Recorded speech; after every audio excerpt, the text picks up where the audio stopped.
All right, my name is Ryan Bundy. I'm the son of Clive and Bundy, and we live on a ranch in Clark County, Nevada. There's a lot of news out there saying that you guys didn't actually get on the land. Channel 8 did some article about how you guys were from Arizona and whatnot. Can you clear that up for the Sure, I can.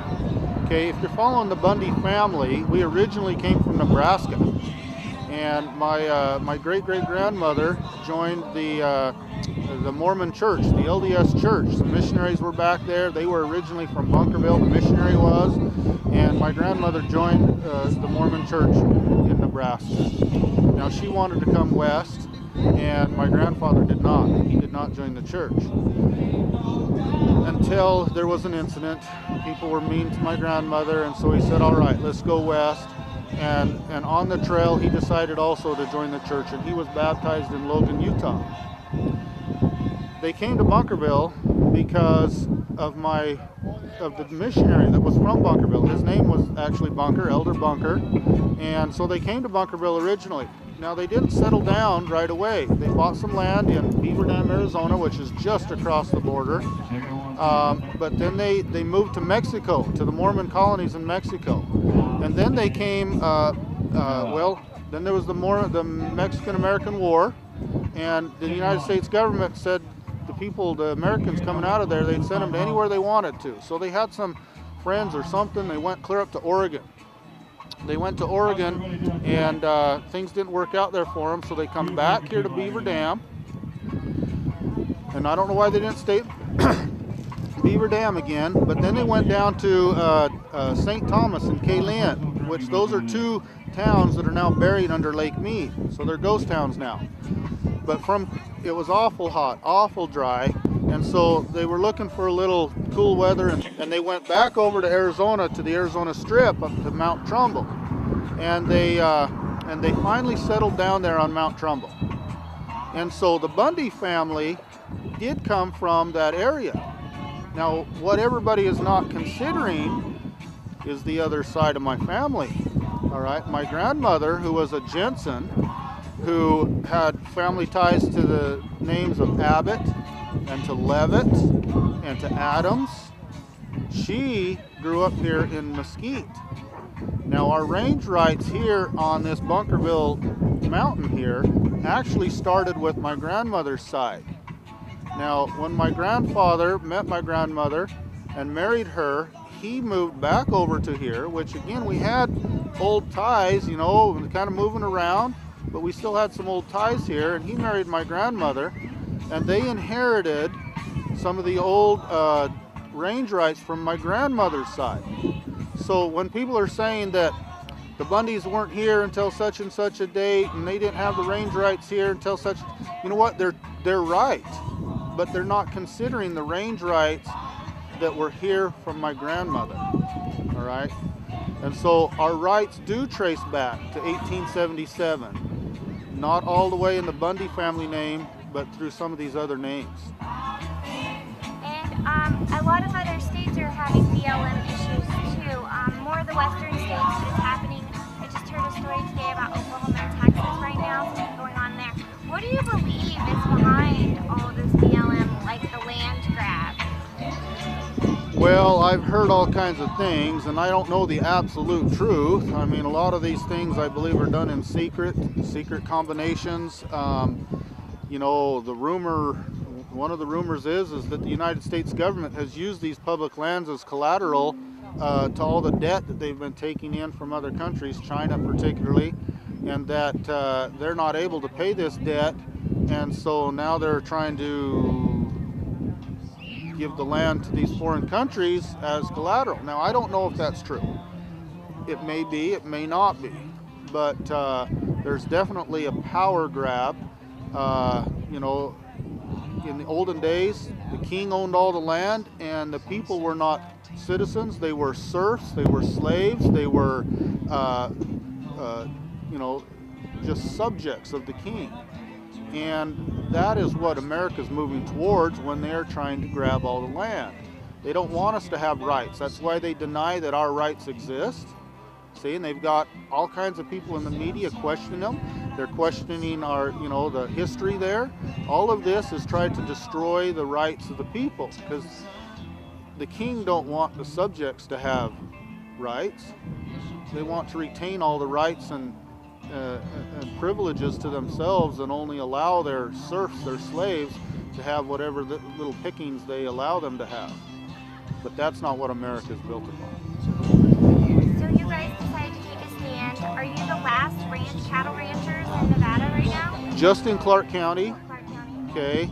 There's a couple little people that have 5 or 6 head type of here and there, but as far as real ranchers making a living on the land, we are the last ones in Clark County. At one point there were 52 ranchers in Clark County. We're the only ones left. I know that they've decimated all the ranches across Southern California and the deserts. I know that like Wyoming are claiming that they have about 50% of the cattle they had 10 years ago. Across to Nevada, Utah, well, all these western states, the cattle numbers are dwindling significantly. Back in the 60s, Elko County, Nevada, which is directly north of here, several counties, claimed that they were the cattle capital of the world. Well, they don't even come close to even being on the scale anymore. Okay, so many cattle have been removed from that area. That's all part of this land grab and control grab. Some people in Las Vegas that are my friends wanted to know, besides people being here, would you need help with like getting the ranch back together? We know the BLM destroyed water tanks, fences and stuff. Would you be welcoming help out here for that, or do you guys have guys to take care of it? Well, there's been a lot of people wanting to help, and where we want to accept that help, I don't know, like the water tank that they destroyed was a 12,000 gallon steel water tank that was probably a used fuel tank at one time that we cleaned out, and then the staff, fixed it up for a water tank. And we set that, we drove into the place, set it down with the trailer really easily, and then we run a water line for several miles to feed that water tank. And we do that with the tractor. We roll the line out, and then we have a plow behind the tractor that plows it under the ground. Now, it's not there is a significant amount of investment with pipe and with, the materials. And the labor takes a few days, but it's not tremendous, is what I'm saying. And, but we ought to get a work project together and then invite people to come participate. As far as really needing the help terribly bad, maybe not so much, but we would like people to participate just for the experience.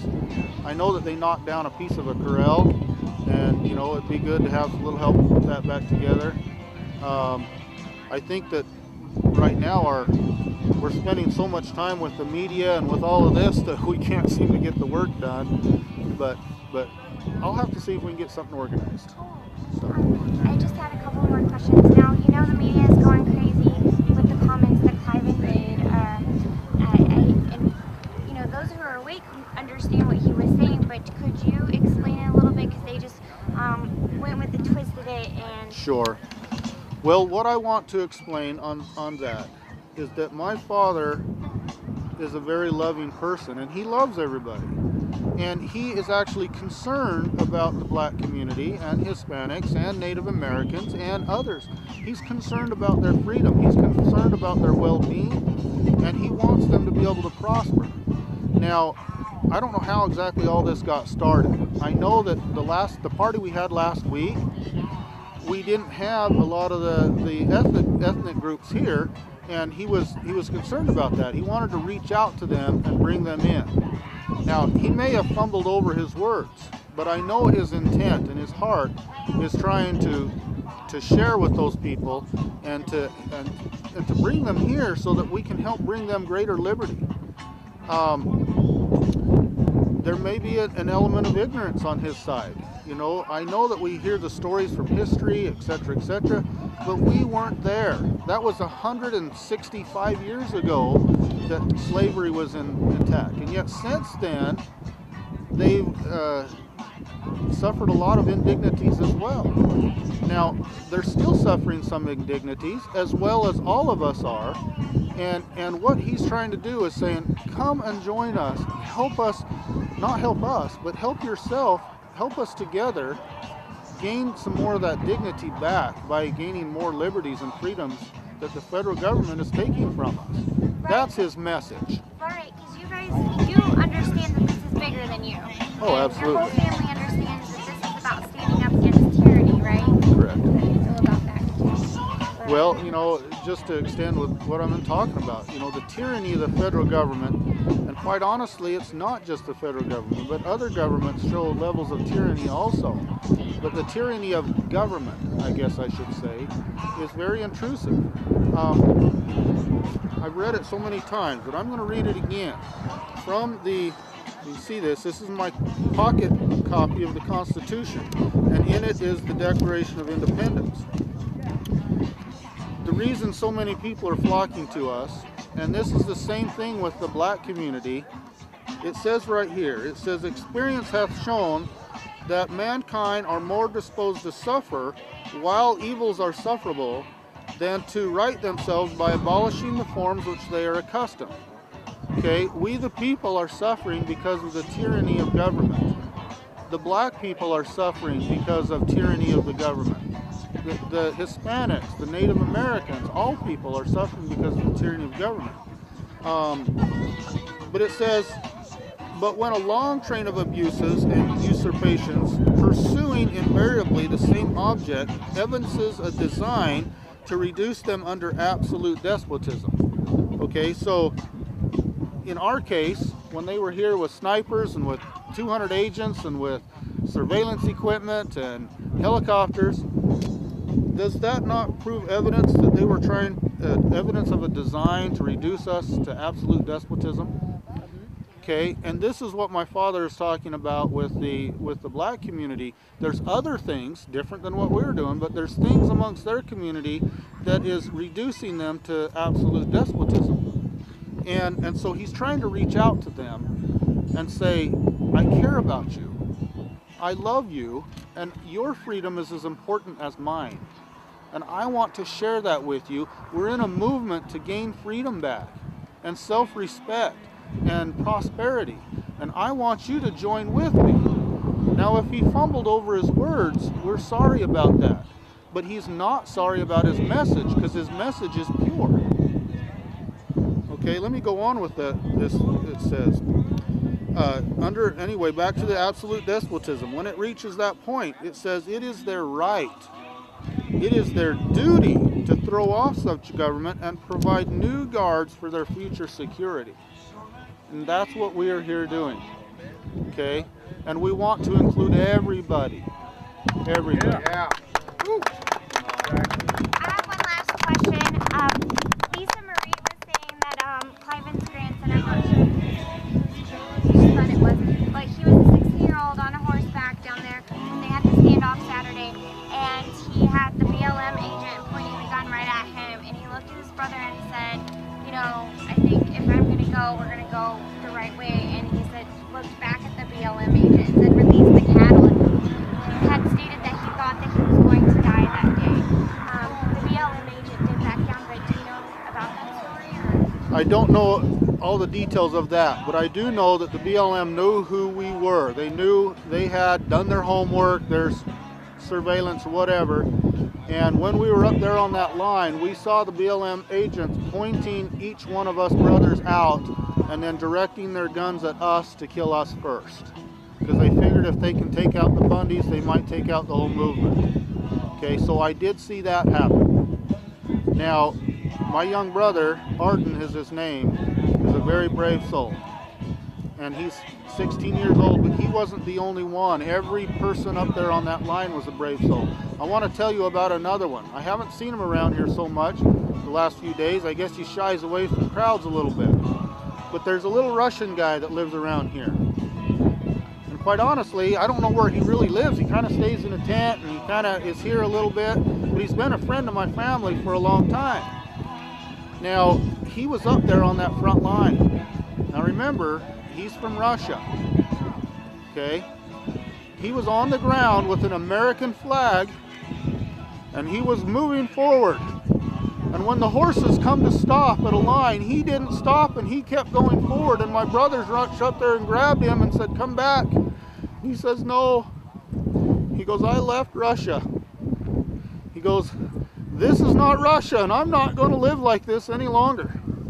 Holding that flag, showing that courage, and he says, "If I have to be the first one to die to bring this movement about it, so be it." That little Russian guy was as brave as any man I've ever seen. Yeah. He says, "This is no longer, this is not Russia. I'm not going to put up with it here." Sir, can you describe the enclave clause in the Constitution, which is which was it? Article 1, Section 8, Clause 17. Okay. And it says something about it authorizes Congress to own and purchase and control land in a state under specific and limited conditions. Correct. Limited conditions. And I was just wondering why, we have a lot of the mainstream media that's twisting everything, talking about the Constitution, but they never talk about the limited aspect of it. All right. Let me read that clause to you. Again, this is Article 1, Section 8, Clause 17. Now, it starts out that says, "Congress shall have power to," and then it moves down to here. It says, "to exercise exclusive legislation in all cases whatsoever over such a district not exceeding 10 miles square, as may by session of a particular states and the acceptance of Congress become the seat of government of the United States." So let me stop there. That's about halfway through.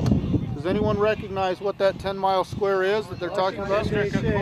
Washington, D.C. Okay, so we said Congress shall have exclusive legislation. In other words, they have complete power over this district. We give them that 10-mile square for the seat of government. All right, now let's go on. And to exercise like authority over all places, now here's the kicker here, purchased by the consent of the legislature of the state in which the same shall be. Okay, so in other words, now we're talking about a state here. So if they want land within a state, it says they have to do what? They have to purchase it, and they have to get the state legislature's consent. But it doesn't stop there. It says, "for the erection of forts, magazines, arsenals, dockyards, and other needful buildings." Okay, in other words, they can purchase land with the state legislature consent for those 5 reasons, no other. So then let me ask you, the Bureau of Land Management, National Park Service, Forest Service, monuments, recreation areas, wildernesses, okay, do any of these fit that bill? Does the federal government have constitutional right to own land within a state except for what's written here? Okay. The only other place that it talks about land within, for the federal government is in Article 4, which talks about territories. The federal government does not own territories, but they have the right to control them until that they can be turned into states. Once a state enters the Union, it enters in upon equal footing with the original 13 states. That's also in Article 4. Did the original 13 states have federal land in them? They didn't, because the federal government didn't even exist when they started. They were an entity unto themselves. Each state, colonies if you would call them, but once they gained their independence from England, they were 13 separate countries. Now, evidence of this is in the treaty, the peace treaty that basically ended the Revolutionary War. It was signed by 14 states. The 13 states were obvious. Who was the 14th state? Does anyone know who the 14th state that signed the treaty that brought peace after the Revolutionary War? Anyone have an answer for that? It was the state of Great Britain. All right? So if you understand the definition of a state, look it up in your dictionaries, whatever. The definition of a state is the exact same as the definition of a nation. Okay? and the terms are often back and forth a little bit. So that treaty was signed by 14 states, and it lists them. I've actually seen it. I wish I had a copy of it to show you. But it was signed by the state of Great Britain. Okay? Now, we in America have almost been trained to believe that a state is nothing more than a district. In fact, that's what the BLM, they don't call it the state of Nevada, they call it the District of Nevada. I don't know if you realize that, but they don't recognize statehood. They call it a district. Or in Canada, they're called provinces. Okay? A province is not the same definition as a state. A state, yeah, I got stuck there earlier today too. A state is a much greater status and entity than a province or a district, okay? And so technically, if you want to listen to or figure out what the United States is, okay, think of the word union. Is union a thing of one? Okay, can I be united with myself? Okay, no. But you guys are all here together united with me right now. Betcha. Okay, so a union is a group of many. Okay, now we're one group, so I guess we're one under that deal, but without many, it can't be a union. Okay, so we are the United States.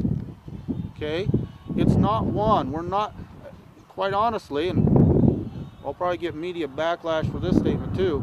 When I say the Pledge of Allegiance, I don't say one nation under God. I say 50 nations under God. United, or I say 50 nations united under God. Okay? We're still united, we're still one. I still love the United States of America, but I do recognize the individual entity of each state. Exactly. Okay? The sovereignty is the key word there, that's right. I have one more question. Okay. I've been out here a few times and I've gotten to go to the camps. How's everybody getting along out here? Do you want to talk about that? Or? Well, we've had a few little scuffles of misunderstandings, you know, and we're trying to bring, you know, a unity and stuff, and so nothing major, but we're trying to. I'll tell you what, the Lord has been so involved with so much of these things. We know that the opposition, Satan, is going to try to wiggle his way in here and cause problems.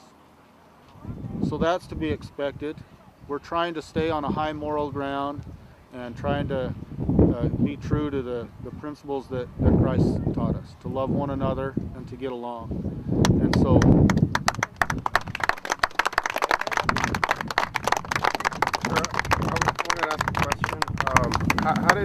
How does the federal government get away with going against the Constitution with supposedly owning 80–90% of Nevada? we the people have let it happen. We the people haven't read and understood. We the people, you know, it's mostly our own fault. Now, and so that's what we're doing now. Finally, and quite honestly, I had 3,000 of these copies. They're in the back of a truck in Utah right now. I wished I had them here to share them with you. But we are finally starting to read, starting to learn and understand. And so it's our own ignorance that has allowed this to happen. No longer. I want to say something about the Constitution. I've been going to different meetings, seminars, and I've been hearing several times that the Constitution has been suspended. And recently, yesterday, I opened a video from Deborah Tavares, and she said it very clearly, the Constitution has been suspended.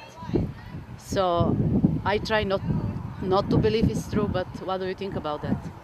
You know, there is all, again, I don't know the truth of things. These are,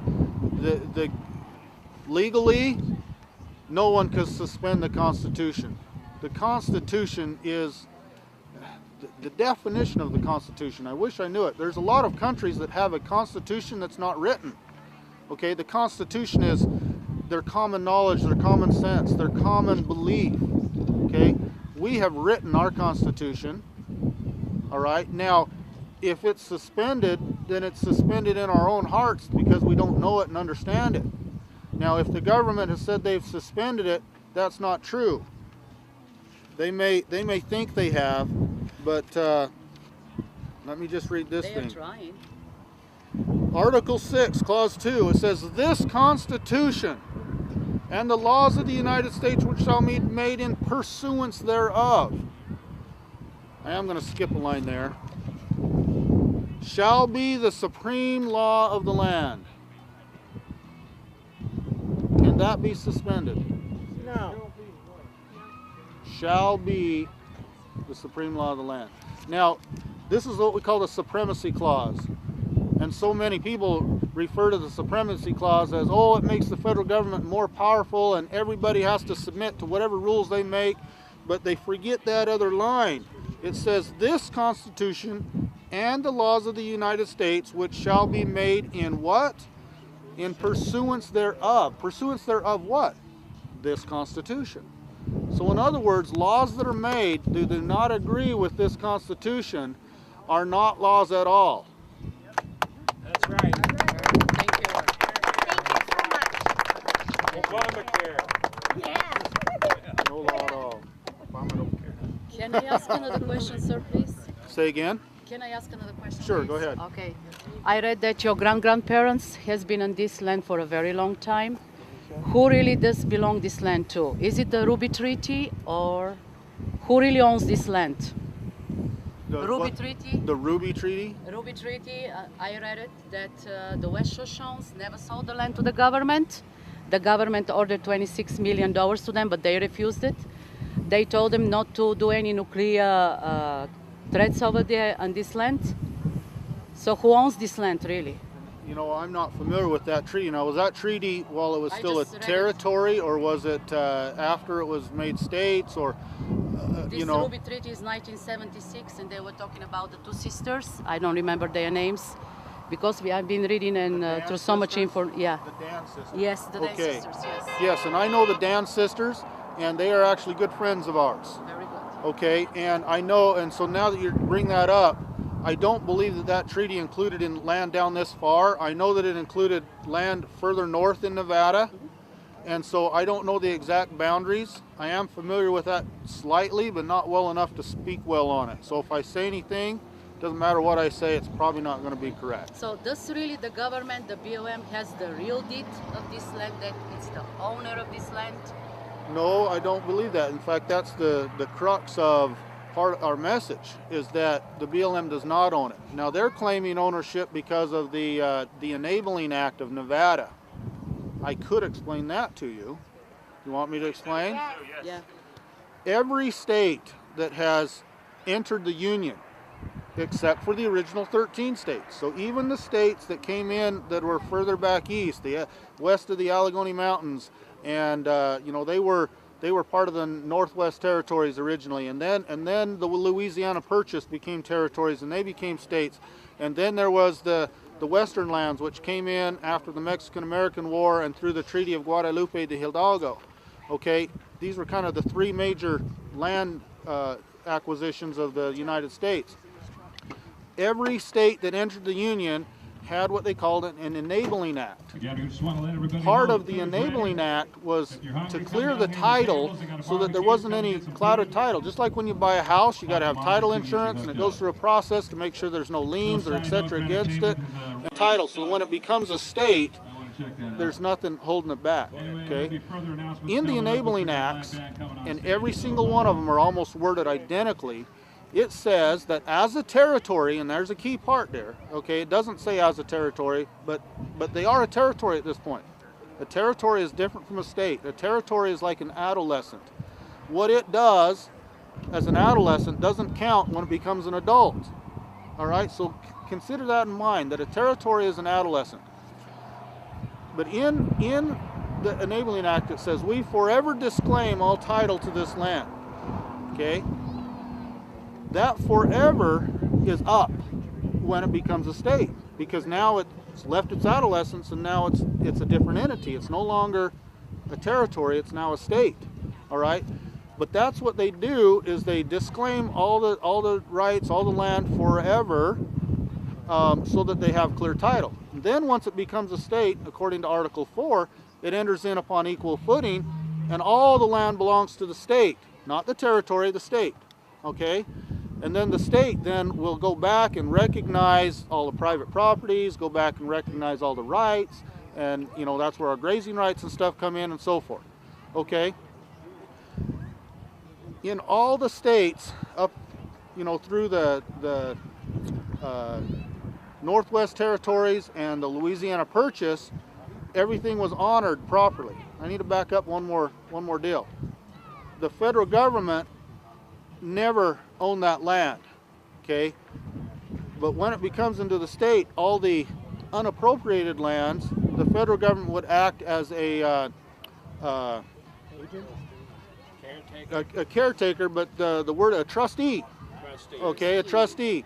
Say like a child, parents die when he's young, he inherits a house. Well, he's not 18, he's not an adult. That's put into a trustee. The trustee handles the estate until he becomes an adult, and then it's given to him, you know, according to the will or whatever the case might be. So in this case, the federal government acts as a trustee. They don't own the land. The trustee don't own the house. Okay, the house belongs to the state and the people, like the land does, and the trustee had obligation to dispose of that land. Okay, and that's where we see like the Homestead Act and different things like that going on. Okay, that's all kind of that part of that disposal, but they have no right to hold it. Okay, now in these western states, that disposal never took place. Okay, they still don't own it. They are illegally holding it in trust against the will of the true owners, which is us. Okay, so that's what's going on. Now the BLM claims they own it, the federal government claims they own it, and that's just not constitutionally correct. Still a territory, what they're saying they own, right? That's right. Okay, again, back to some of those laws. The federal government makes all the rules concerning a territory. That's in Article 4. Okay? In other words, a person that lives in a territory is not guaranteed his constitutional rights. He is not guaranteed the Bill of Rights. Now, they might allow him to, you know, have this right or that, but they're not, a person in a territory is not guaranteed the rights. Once it becomes a state, then they are. So you can see why they don't want to recognize us as a state, because they would have to recognize our grazing rights, because they are protected by state law. They would have to recognize your First Amendment rights. Remember what they did up there? They put your First Amendment areas up there. Why do you think they can get away with that? Because if it's treated like a territory, you don't have that right. Okay, when they arrested my brother down here on the road, okay, he was off the white line, and he was just like you guys are, just like this guy. He had his cell phone in one hand, and he had his iPad in the other, and he's videoing. Okay, I was right next to him, not further than he was away, and I had 4 snipers with their, and I looked at them binoculars, looked right down their scopes, right down their barrels, and they had 20 other agents come, and this is all he's doing, and they jump him and tear him to the ground and drive his face into the gravel with their knees. And why? Because they said they told us you have no right except you be in those protest areas. That was their words. Under territorial law, you have no rights until we become a state. So this is why our message to our governor is. Now I'll tell you about my other brother. He made a phone call to the Nevada State Governor's office. Now, he didn't speak with the governor, so I'll catch him a little break right there. But he spoke with a gal in the office there. And the gal says, the governor doesn't have any authority in the state of Nevada. He's like, let me clean out my ear.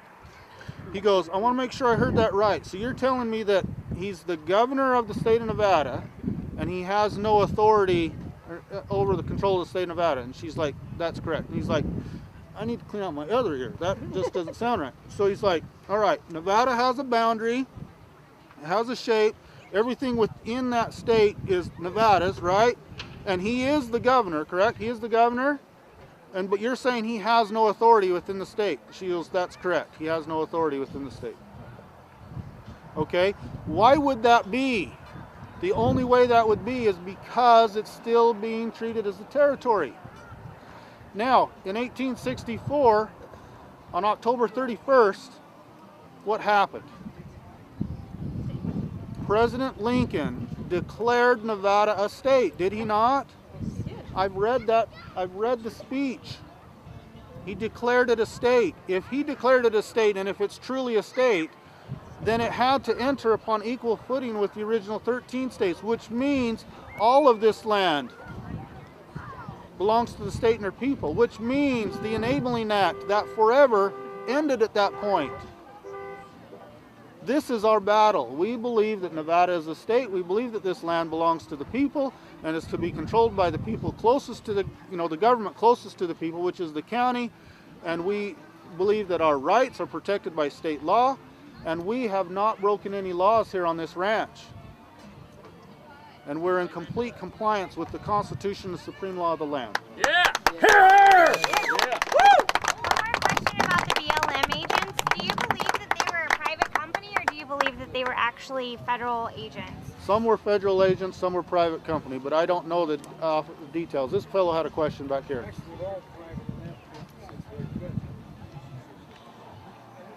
I would add that in Article 4, the United States shall maintain for the states a republican form of government. That is right. And that is part of the guarantee. Okay? A lot of us have been taught that we live in a democracy. Okay? What does the Pledge of Allegiance say? And to this republic for which we stand. Okay? You will not find where it speaks about the democracy, a democracy anywhere in our founding documents. Okay? A democracy is mob rule. Rule of men. The rule of men. A republic is based upon principles. Principles. And the principles of freedom and liberty are espoused in this Constitution.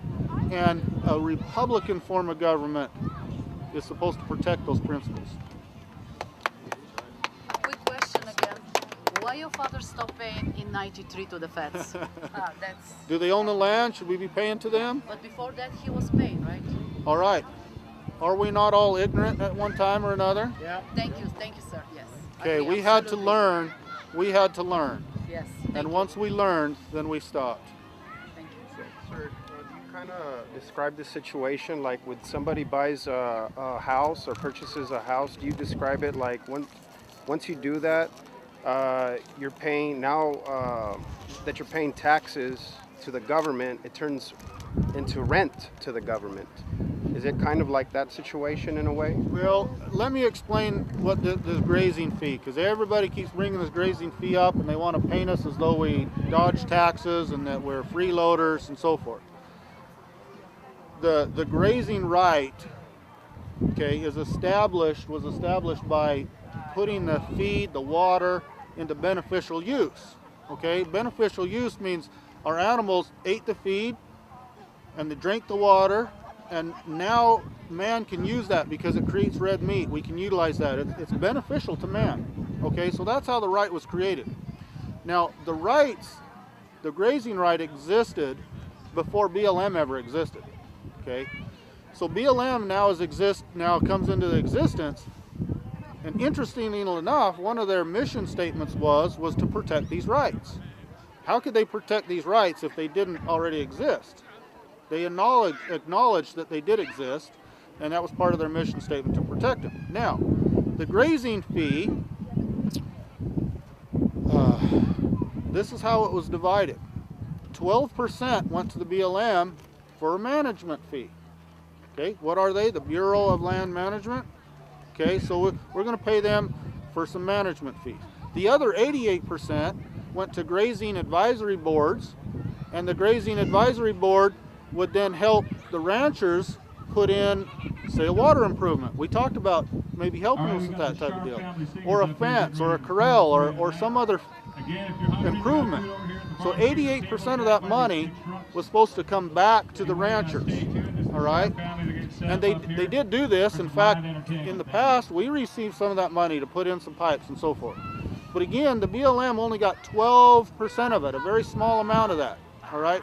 Now, you can only pay the grazing fee if you had a contract with the Bureau of Land Management, all right? And when you signed the contract, it said that they have all control of management and they can change the rules and you can't do anything about it, It's a real one-sided contract, okay? And so when a rancher signs a contract, he literally is giving up his rights to manage his own land. Now, when we saw that it was evident, okay, what did we say? When there's a design, it becomes evident, okay, that their goal was to manage us out of business.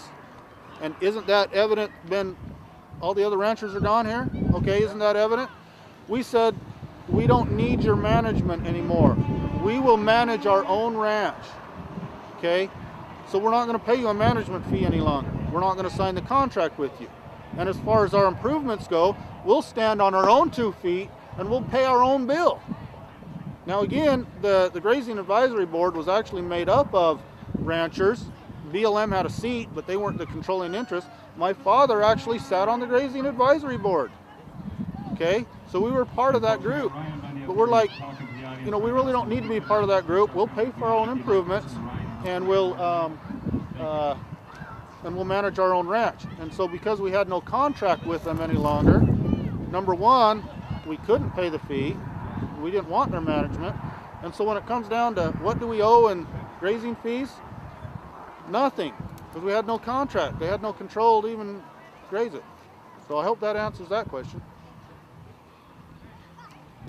Yeah, thank you. Today that you did a lot to improve. Could you tell us what you did to improve the land? Sure. There's been corrals built. Some of those are, my dad says some of these corrals were old when he was young. Okay, so we didn't particularly build them. Now I have fixed them up and we've built a few new corrals. We've put in lots of water lines. The feed out there is only good if the cow can eat it, and they can only eat it if there's water close by. So we've run pipelines and water lines and put in tanks, and we've built ponds, reservoirs. We don't have very many fences on this range, which may help us manage the cattle if we put a few in. And there are roads and trails, and the water improvements, a lot of those take head houses. Because a lot of the water on this mountain is not much more than just a wet spot in the ground. You can't even get water out of it unless you dig down and you build concrete structures and put in pipes that kind of gather up that little trickle of water. And then that little trickle of water is sometimes not more than just a few drips. Like I said, just a little teeny trickle. And yet that little teeny trickle constantly running will fill up a big tank and water cattle. And so it's a lot of work to build one of those. And sometimes it's a lot of work to maintain those. And the water lines, there's a lot of minerals in the water, and the minerals plug up the lines. It's a lot of work to keep the lines clear. And fences, we like people that come and visit our ranch, but there's still some vandalism. They shoot holes in the water troughs, and they knock down trails sometimes. And, and it takes a lot of work to maintain all those. So, these are some of the improvements that we're talking about. So what do you think is going to happen outcome of all of this? What do you feel in your heart is going to happen? It depends upon you. Okay, it depends upon the people. It depends upon the states. Okay, we don't want things to go back to the way they were. All right, my father said when this all began, he goes, I will sacrifice my entire herd. My cows don't matter that much. I will sacrifice my entire herd if I can bring about the freedom for this nation. Now, we got most of our cows back that day, and for that we feel very blessed. We wouldn't have been able to do it without you, or the militia, or the Almighty God. Okay? Amen. So we're... So Ryan, y'all grabbed a tank out of the river that was 11,000 gallon, correct? Salvaged it, recycled it. The BLM torched it, correct? Well, we didn't salvage that one out of the river. We purchased that one from someplace. You purchased it? Yeah. Okay. I mean, with all the floods that have torn out the homes in Santa Clara and a few things, yeah, we've salvaged a few pieces of pipe here and there, culverts, but we haven't ever salvaged a tank. And how much does a tank that size run you? Depends on the deal we get. Okay, well we pick up 11,000 or 1,100 gallon ones for about $800 in southern Utah. Yeah. So you're talking 11,000 11,000 gallon tank. Now, I'm trying to remember. I know we picked that one up out of Alamo, Nevada. It was loaded on a truck for us. We paid, geez, it sat in the yard for 10 years before we put it out there. I can't remember. It's a lot of work to put it out there. But I don't know, $2,000, $3,000 probably, I'm guessing, that we paid for that particular tank. If we can get, I know we've got several 10,000 gallon tanks or 5,000 gallon tanks or whatever. Is that the only one that was damaged? That was the only tank that was damaged, but it wasn't the only line and water that was damaged. And then I know that they run a truck through a corral wall, through the fence. They just pushed it over with their truck like they were trying to destroy it. Just having fun tearing crap up. And so all the hay that's sitting on the BLM land right now, Okay. I'm a God-fearing citizen, okay? My personal opinion is it's BLM hay. They paid for it. It's sitting there. You should not take it. However, at this point, they have a big bill due to you, not you to them. And you do now have to clean up their mess. Your cattle is soft-hooved now, tender-hooved, right? So they can't be wandering far from the river. Is there a justification in bringing that down to feed your cattle? Well, it's not our hay, but you're right. I'm not, I counted them. There's 52 bales still in twine and those several are 1-ton others. bales. What's that? 1-ton bales. They're 1-ton bales. Yeah, 52 1-ton bales, and there's several others that are broken and scattered. And my greedy, selfish self says, yeah, I want to go get that hay. Would that feed the cows until their hooves are healed? Yeah, and down here on the river where the sand is soft, and you notice the cows are grazing up and down here. Right. They're okay down here. Right. And their hooves will grow before they. But go I up the think hills. I paid for some of that too, didn't I? I'm sure you did. Right? Tax money probably Everybody? paid for that. So what'll happen if this just sits there? It rots. The cows will eat it anyway because it's still there. When so they can get to it. when they get Can to they it. get access to it? Not now. Well, yeah, they can actually. Is it soft enough all the way up there? If they wanted to walk up there, there's no fence to prevent them. Put it that Right, way. but how about their hooves condition? Can they get up there to it? It's sandy most of the way up there. They probably could. So. We need a cow whistler, a cow caller, huh? Well, they don't need to eat the whole haystack at once. So we haven't really even thought about it too much. Yeah, we've thought about it. We haven't discussed it or made any type of decision to go up there and get that hay. So. And I understand with you, and I think that's a righteous decision. But I also think that if something happens and you have to put them all in corrals, you also have to feed them at that point. We'll. I don't even know what to say about that. The hay's there. If they're not going to come and get it, it might as well not go to waste. That's all. That's what I think. Yeah. No, I saw a news report that said there were only 6 cattle that were killed. There's 7 head of cattle that we have found dead. We have found other places where they have buried cattle, but we haven't dug them up and discovered it. We're missing a total of 37 head that we know of. That's not counting how many calves were abandoned across the hills. I'll tell you an amazing thing, though. Yesterday, we found a little calf down below Overton. Little baby calf. Little. He's been 2 weeks without his mother. Normally, they don't live 4 or 5 days without a mother. And I know that he hasn't been eating grass because whatever they pushed him through, he must have fell down on the ground or something and his tongue is cut. So that little fart has lived 2 weeks without food. Now we got him at the ranch house now and we're feeding him and hopefully he will live. I thought he died this morning was what was on what Well, your family said. So. I haven't heard because I'm running around. Maybe Even he on did. Facebook, he did die this morning. That's too bad. But I'll tell you what, he lived 2 weeks, which was amazing, without a mother and without any food. Where's Peter? Well, you know what, we had them out here before all this started and they walked away. They're going to support government. He doesn't care. Yep. Thank you. Thank you so much. You just say you got a Thank problem you. with it. Yeah, there you go. I do. I got the cow eat it and then I eat it. Right? What's that?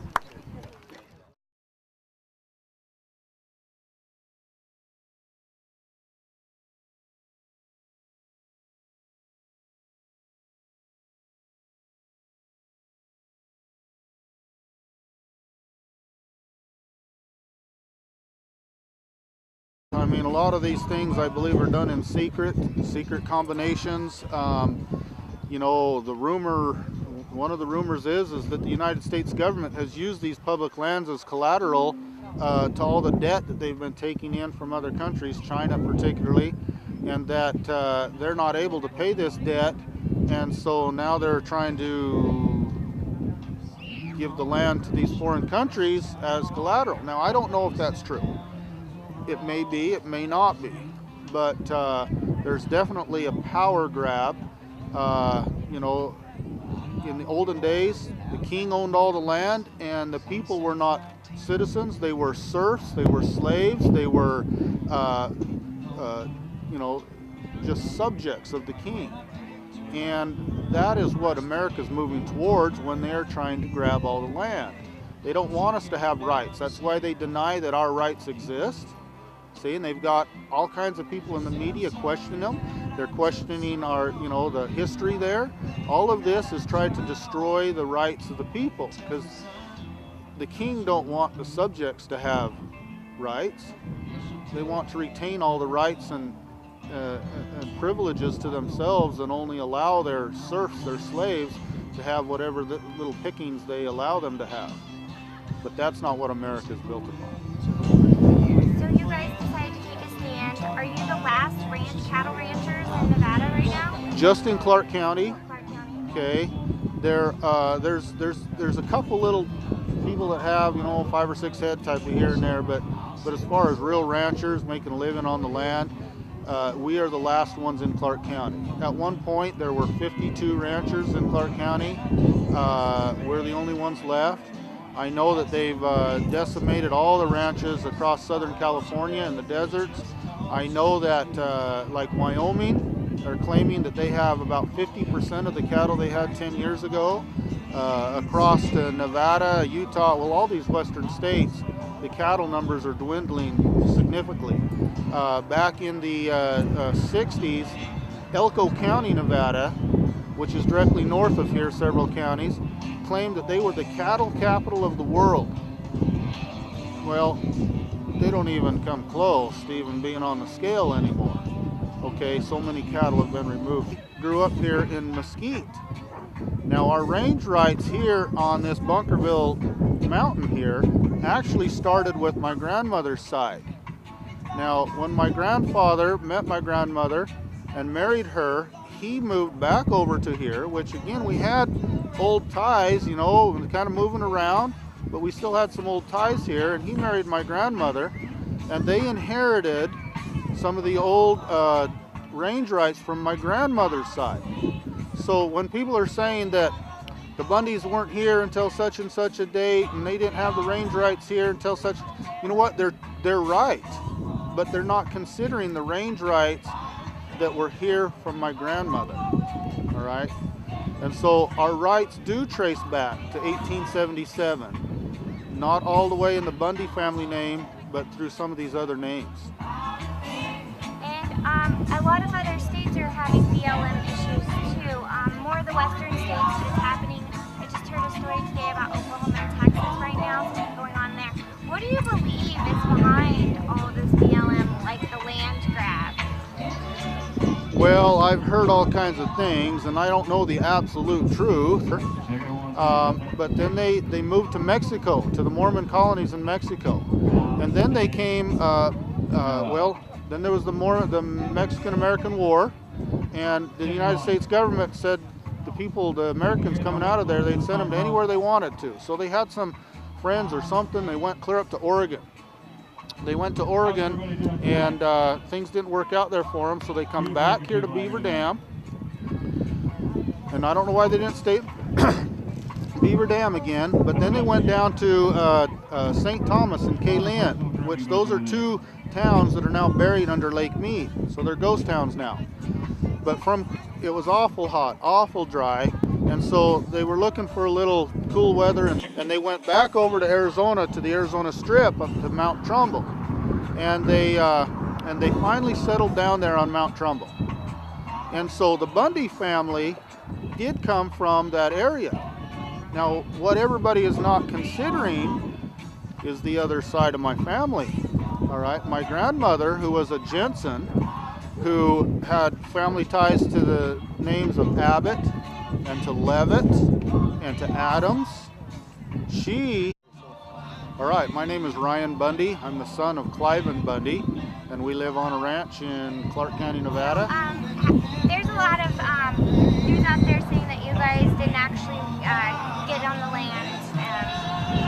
Channel 8 did some article about how you guys were from Arizona and whatnot. Can you clear that up? Sure, I can. Okay, if you're following the Bundy family, we originally came from Nebraska, and my great-great-grandmother joined the Mormon church, the LDS church. The missionaries were back there. They were originally from Bunkerville, the missionary was, and my grandmother joined the Mormon church in Nebraska.